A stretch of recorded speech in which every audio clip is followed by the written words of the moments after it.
Our sponsor is Movi, and we're brought to you by Movi, the video messaging application that allows back and forth video message conversations that can be either public or private. Go to movi.co to see today's top posts. Sign up for free, that's right, for free, and join the conversations happening now. That's movi.co. We use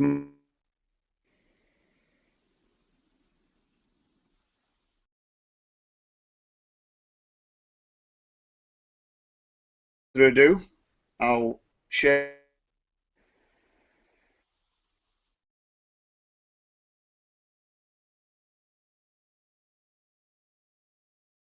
of you on my screen.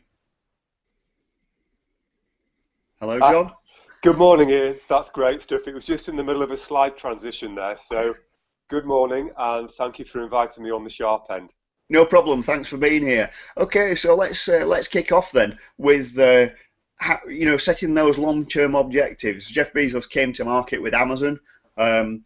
He's the CEO of Amazon, and he still is the CEO of Amazon. And he came to market as an online bookseller.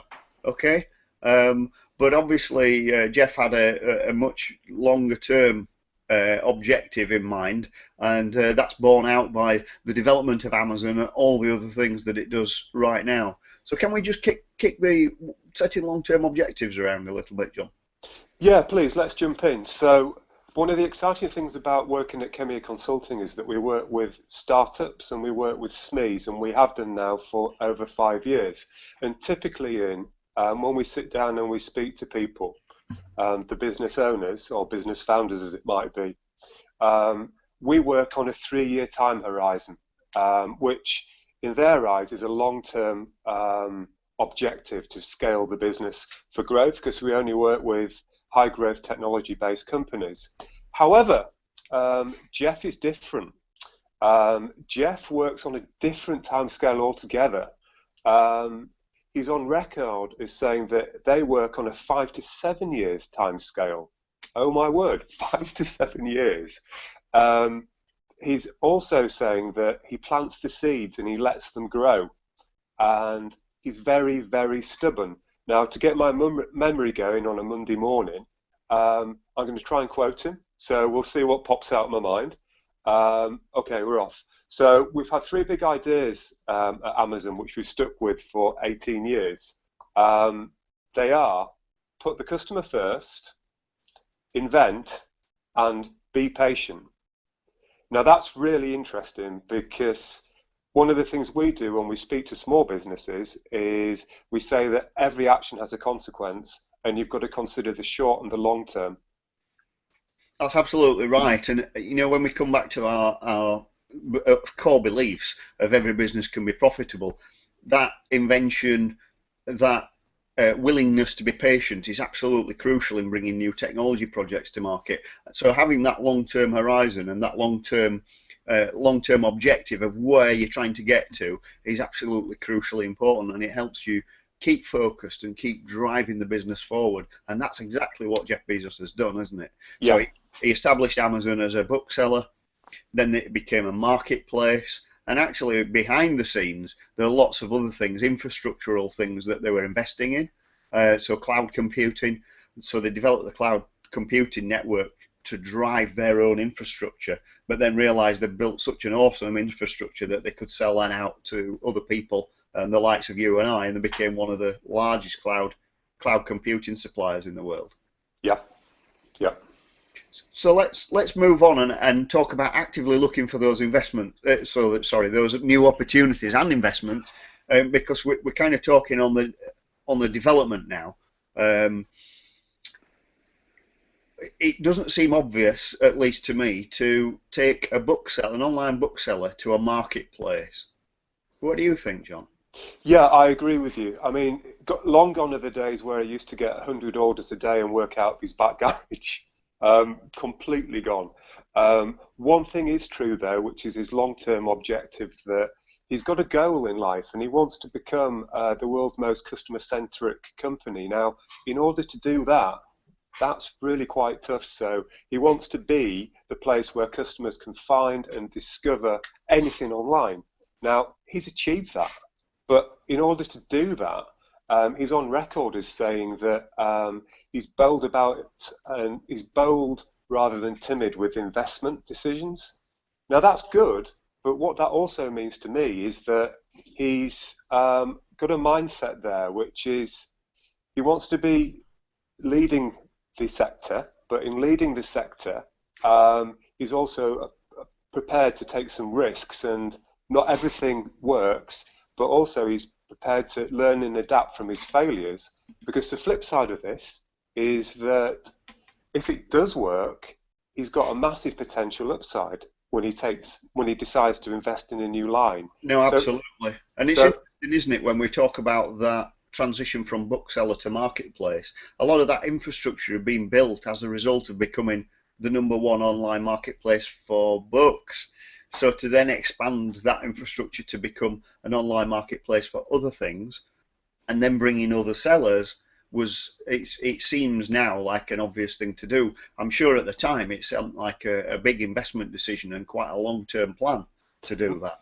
massively, I mean, they're continually not afraid to innovate. If you think they were the first people to have a one-click checkout process online, at the time, that was a big leap. Now it's kind of a given.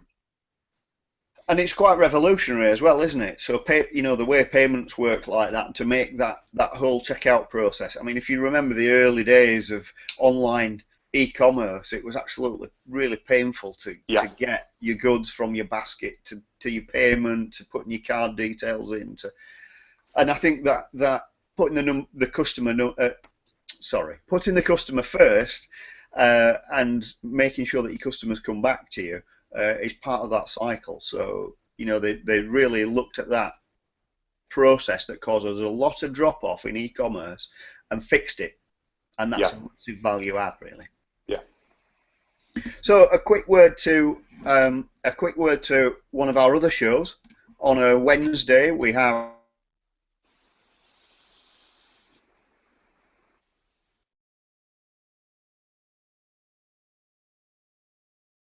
straightforward and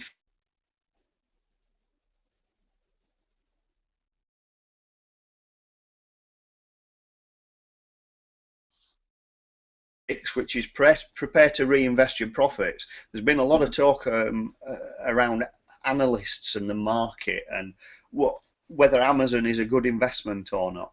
Mm-hmm, mm-hmm. And the reason the analysts are worried about it or don't think it's a great investment is it doesn't return a lot of profits to its shareholders.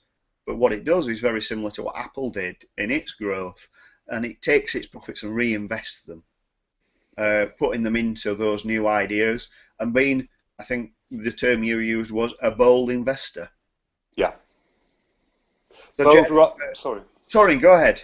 I was just going to jump in and say it's bold rather than a timid investment decisions, not afraid to make them. But one of the things I think is refreshing about Jeff is that growth is not easy, nor is it obvious. It's not something that just happens. And he's unusual because he's playing, 5 to 7 years into the future, and not just quick wins to benefit the stock market and shareholders for the company, which actually is the reverse of what you'd expect such a large company to do. What he does excel at is that he knows that growth needs to be managed, it needs to have a process, and it needs a strategy. And I think he's a genius in one respect, in that the revenue and profits are not enough to grow a business. And what he's really drilled down on is the value that you need to do. It's value what matters, and putting the customer first. And he's very single-minded and obsessive about that, Ian.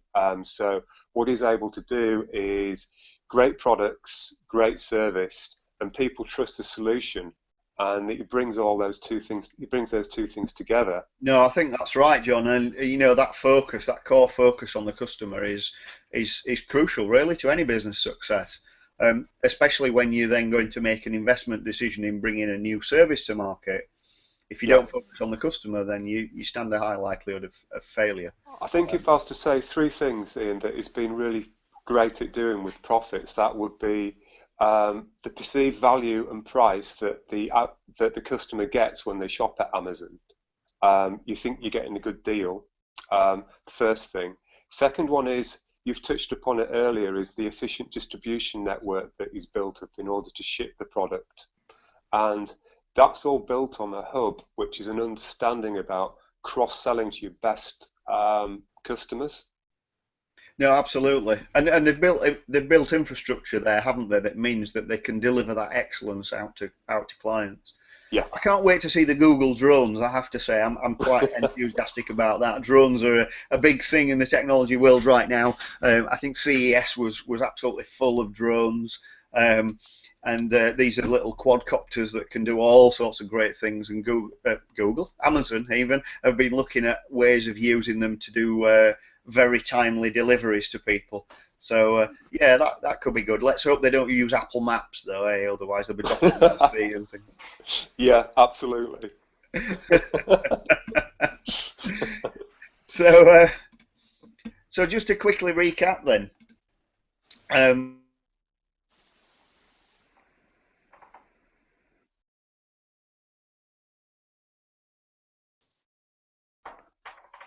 That you're going to create a successful company with a lot of longevity.